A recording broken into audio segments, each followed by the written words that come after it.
even give my position because it's going to be a bit antagonistic. Let me say it right off the bat so that those of you who are pissed off get pissed off in advance. But what I'm about to say is opposite. That's why I have to give my position. I think those who've been following me, a lot of people say, no, you know, as a reverend, you should be non-partisan. I think I'm not a pastor running a church, so I haven't really got any problems with declaring my interests. So it's very important to realize that I am most sympathetic to this government. So that bit, let it just be out there in the open. I am most sympathetic to this government and to the president. So in other words, as far as I'm concerned, I still will give my vote to this president in 2026. But, because what I'm about to say now has to be understood, and that's why I've said that. I needed to bring that out there so that people don't start accusing me. But, let's talk about the reality of what's going on. So, it is known and it is public that I am in support of the body being repatriated back to Zambia. But we know that this situation has been very tense, very painful, especially for the Lungu family. And so today I want to give my take because I've had to stew on this for a while. There's been all manner of stories and I'm going to dispel every one of them so that I come to what's really going on. So the first story, in fact there are 4 now. So the first story is that, I forgot what the first story is. That Lungu is alive. No, he's not. He's not alive. That I can tell you. Unless otherwise, the whole situation and everything about it dictates and demonstrates clearly that this man is not alive. There's nothing like him being alive. Because all you need to do is sit down and do the logistics and think about how exactly he's going to pull it off. How will he pull it off? On what basis? What is the benefit of playing dead? How does he gain? So that he runs away? No. That whole thing doesn't add water. It's completely baseless. It doesn't hold any water whatsoever. I'm happy to argue further about it, but for now, I'm rushing to my reasons. The second one, that there are ritualistic activities that will be taking place with his body. Why do they want the body? A well-known vlogger was on air the other day talking about communicating with the dead, and the dead told them in a dream.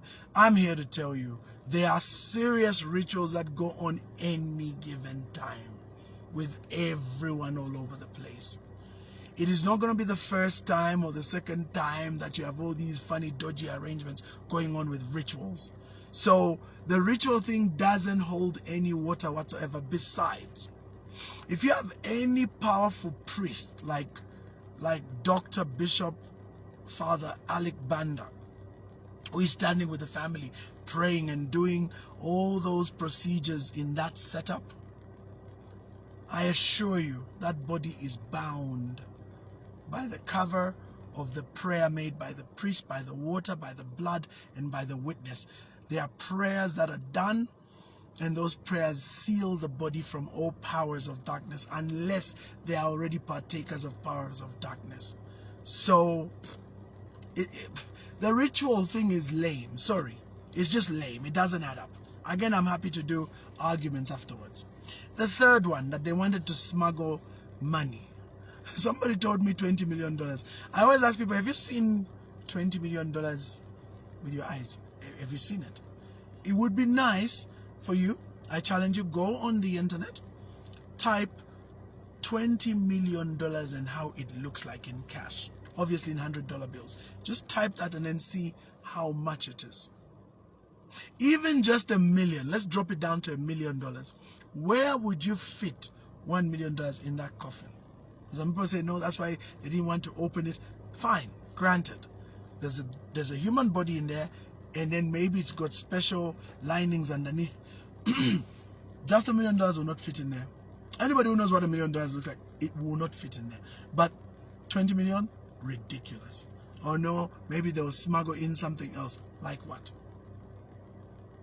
See, those bodies, when they're in that country like South Africa and they are traveling to come here, they are specially sealed with all manner of papers and procedures to ensure that that body goes in with all the approvals. There's a whole process involved in there. You can't put anything in there. No, but they were going to use a private plane. Simple explanation. Those are people that had interests with Dr. Lungu. Many may not realize that there's a lot of friends of Dr. Lungu who paid and facilitated and ensured that everything to do with Dr. Lungu's travel was taken care of. So, the sending of that plane was really just to spite the government and let the government know that we don't need your planes. We don't need any of your things. We can do it ourselves. That's really the bottom line with the plane. People could argue all day, but that's the reason. So there's nothing glamorous about the situation. So let me give you, and there's another one I forgot. He was on a Zimbabwean passport. On that one, I even agree with Makebi Zulu. Do you realize that for President Lungu to leave Zambia, he had to go through this airport, right? You do realize that, right? And when you go to an airport, anybody who's traveled knows that when you go to an airport, they are going to take your passport. There's a little paper they give you to fill in with your details, and they stamp both. And then they will keep the other paper for records. And then you go with your passport. The same stamp on the passport is the same stamp on that paper for their records.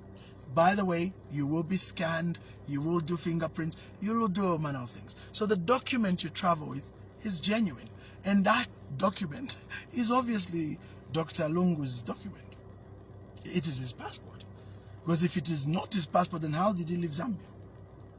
See? So that story about Zimbabwe is just another one of those, as the Zambians say,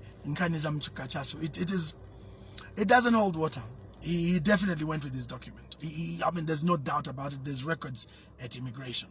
As simple as that. Okay? So which brings us now to the real issue. So let me give you the real issue. And it's like I'm saying, it's not glamorous. You know, people look for reasons because obviously they are frustrated. They are wondering what's going on. There's a lot of speculation, and social media is always full of all manner of stories. So people really go to town on these things. But here's the reality.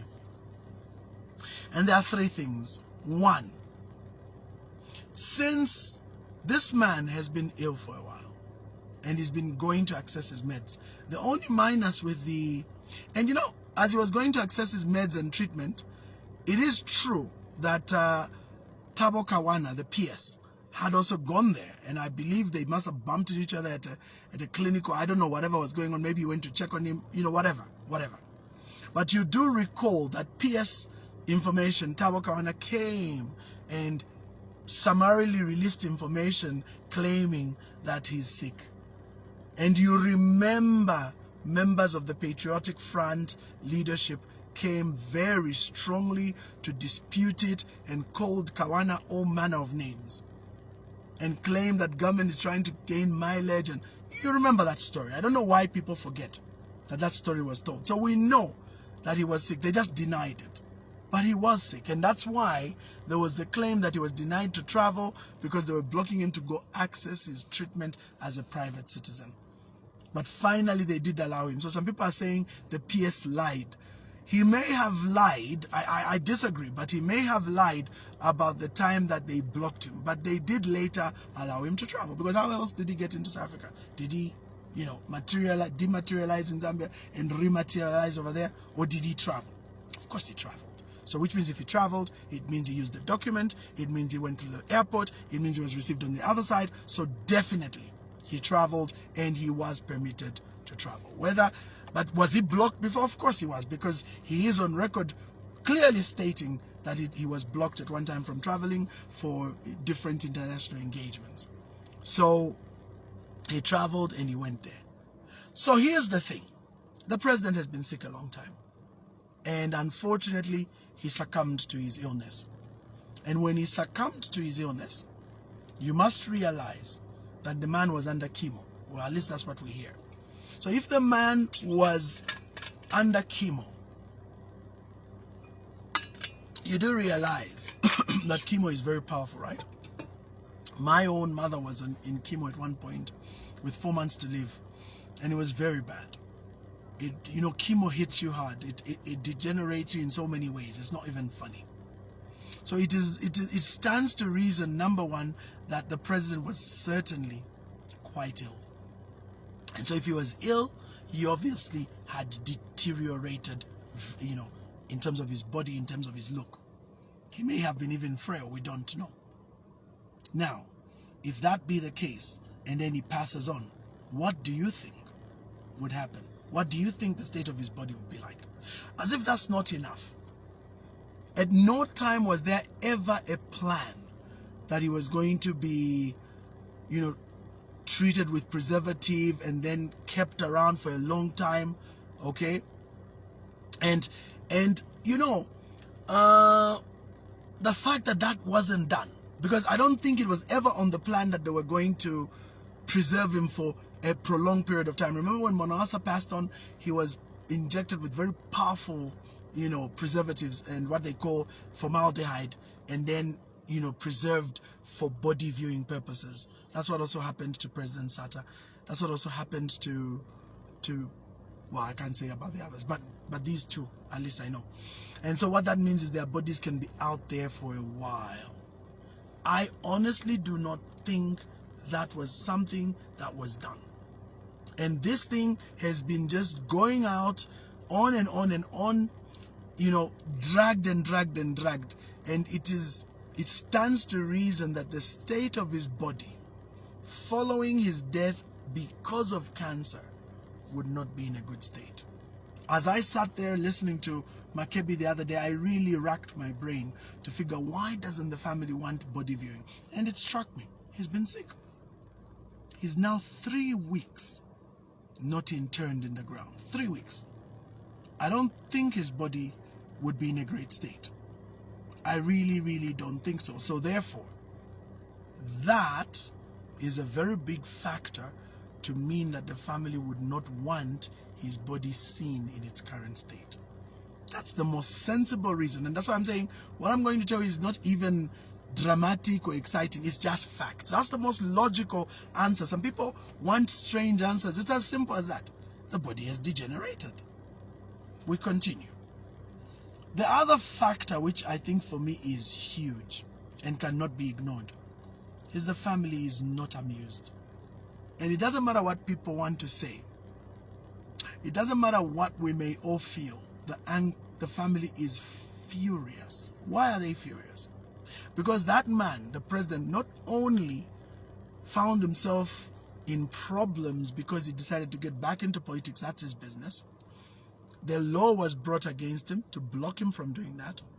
And further, his family found themselves in trouble with the law, being called for interviews, and cases were opened and all sorts of things were going on. I mean, that's not a secret. Makebi was very clear about it at the funeral speech, I think yesterday. So that alone means that the family is not amused. And there's no way that President Lungu would be amused. I don't know what thinking people have. He is not going to be amused at all. At all. So, and remember, there was so much going on. I mean, we still remember the videos of him escorting the wife to the court and coming back, properties being taken, all these guys under investigation. I mean, look, my point here isn't whether it's right or wrong, whether they stole or didn't steal. That's not my argument. My argument is the family is pissed off. And as far as they are concerned, there was persecution on the president. Remember, some people say, no, the president didn't mistreat Lungu. I don't know what you would call sending a battalion to his house, breaking the whole gate, and forcibly taking the wife from there. I don't know what you'd call that. Maybe it's not persecution in your books.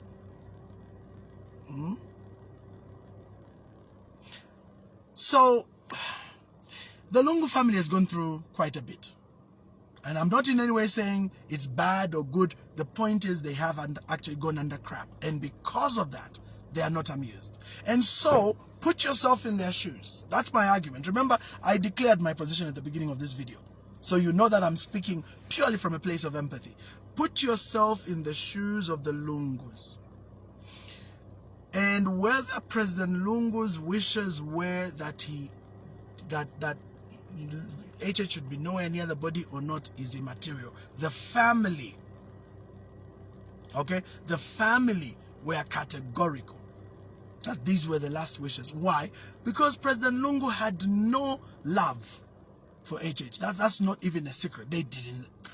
I mean, HH, I feel, exercised a lot of restraint, but either way, the instruments of authority in terms of the police and whatever still exercised a lot of force in this case. I still remember the funny video where President Lungu is at court and he says he would like to walk down the street and they stopped him. Just walking down the street. There's another time he goes to bail out or to answer a call out at Woodlands Police, and he says, I'd like to go buy water. And it was a big issue. Yeah, Evans, it's true. They did a lot of wrong to Ichilema. That is not even a secret. But there's a difference, my friends. Let's be objective here. When President Ichilema was being persecuted, he was an ordinary citizen. That bit, it doesn't matter how much we can be pissed off and annoyed with the PF. I was. But it doesn't change the fact he was an ordinary citizen. And to imagine an ordinary citizen in a convoy overtaking a presidential convoy.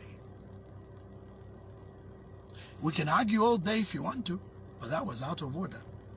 And so, on that alone, they obviously took advantage, brought in all the treason things, and really mistreated HH. That I won't refuse.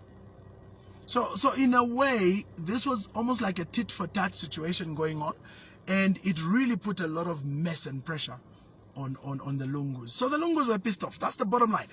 Fair or not fair, right or not right, the Lungus are upset. And so their argument is very simple. We don't want to have anything to do with HH. Simple. That's their position. So they are pissed off. They are angry. They are livid. They feel mistreated. They feel brutalized. They feel victimized. Remember, it's their feeling. I'm not saying whether it's true or not true. We can argue all day about that. But these things are subjective. They feel that way.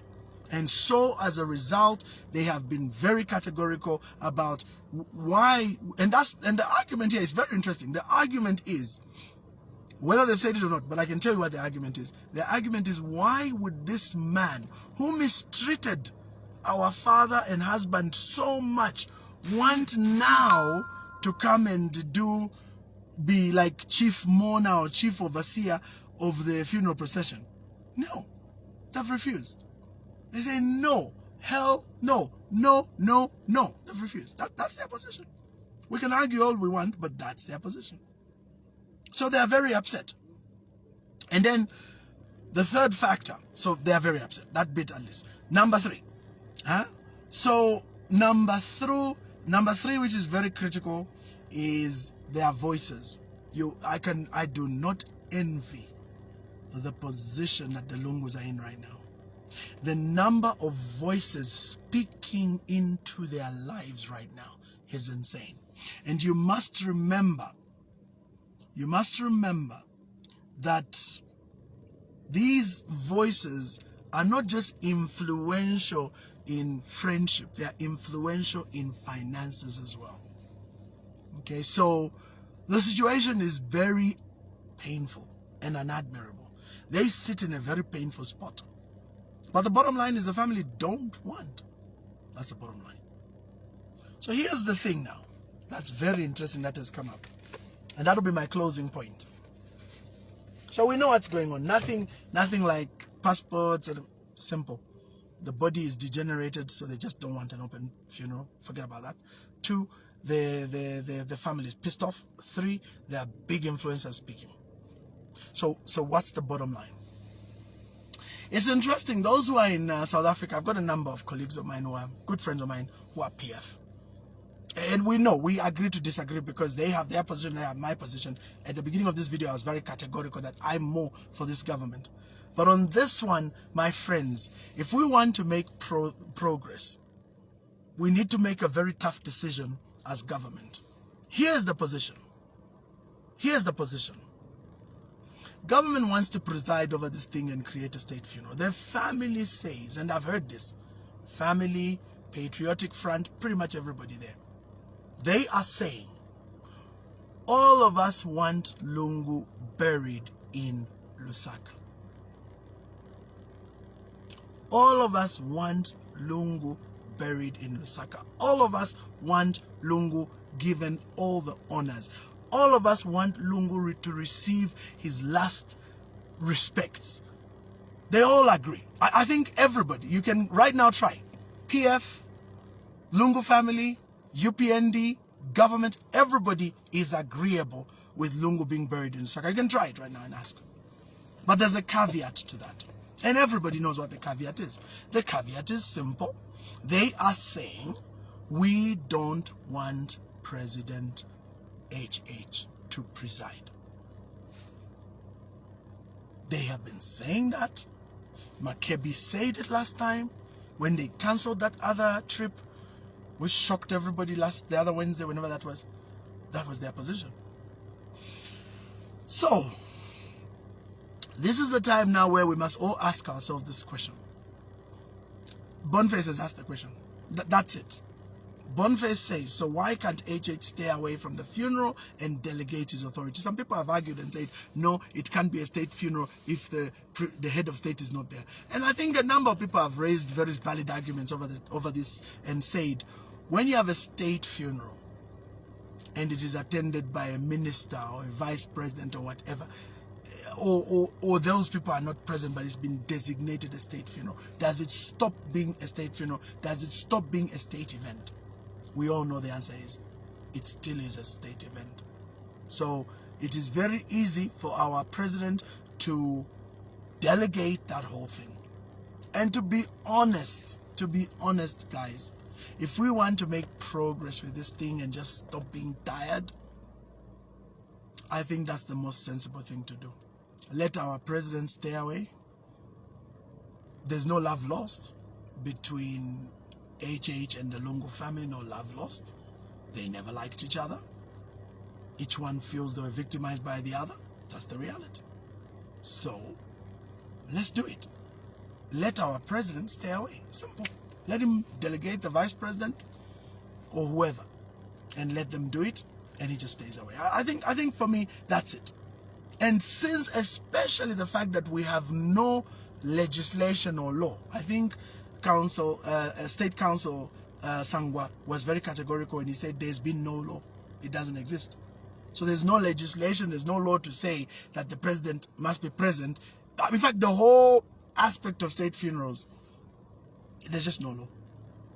So I feel for me, that's the solution right now. These guys have been so difficult. They are not interested. And rather than us going round in circles, round in circles, round in circles, just let them do what they want. Let's still give him his state funeral and let the president stay away. Simple. Because we can't go around. And Annie asks, why can't the family, why does the family fail to forgive? They're pissed off. That's why. That's the answer. I can't give any other answer. They're angry. When you're angry, sorry to use that example, I'm really sorry, I don't mean it. But suppose you catch your husband live with your niece at your house, slept with the niece, and then, he's very sorry. And he says, I'm sorry, and I'm sorry, and I'm sorry, and he keeps saying he's sorry. But you're angry. Are you going to forgive him there and then? Or are you going to take time? So let's be real, my friends, and let's just agree. This is my answer. All these stories are just being spun to create a storm out of a teacup. And in the words of Simon Moralaine, Lungu is now sitting in what they call legal purgatory. But the truth is, this thing can be solved tomorrow if the president just stays away. I may not agree with it, but that's what the family wants. And we need this country to move forward. Let him stay away. Simple. Let him just stay away. Let them have the vice president and, I don't know, army generals and whatever. Let them do whatever they need to do. And let's move on. I don't think it can be problematic. That's my view. So this thing really falls right square back to government. If this is what they want. If everybody wants Lungu buried in Lusaka, but the family says they don't want the president, the head of state, to be there, then I think the solution is simple. Let the head of state not be there. So if the head of state insists being there, that becomes really problematic, especially because there's no law. There's no law. Okay? So I think that's the solution, and that's the bottom line. It's not a nice one, but it is what it is, and that's what the family wants. And if we're going to move as a nation, let's just do that. I think the president has done his best. No one can argue with that. He's sent envoys, he's done whatever they wanted to do, words, what, messages, whatever, you name it, you name it, you name it. Now the Attorney General, whatever, but we're done. We're done. So that's my view. So I hope people can understand and give the president a break. And I also hope the president can have the courage to stay away in the name of peace and progress. All right, guys, that was my take. Never really nice. Some people obviously are upset with me, and there are all points that I've raised, but so much goodwill is gone now. And imagine how many people traveled all the way to South Africa there, only to be stuck again. So I feel let's just stop the circus. Let's agree and let them just do the state funeral minus the president. Thanks, guys. You be blessed. Take care. Hey.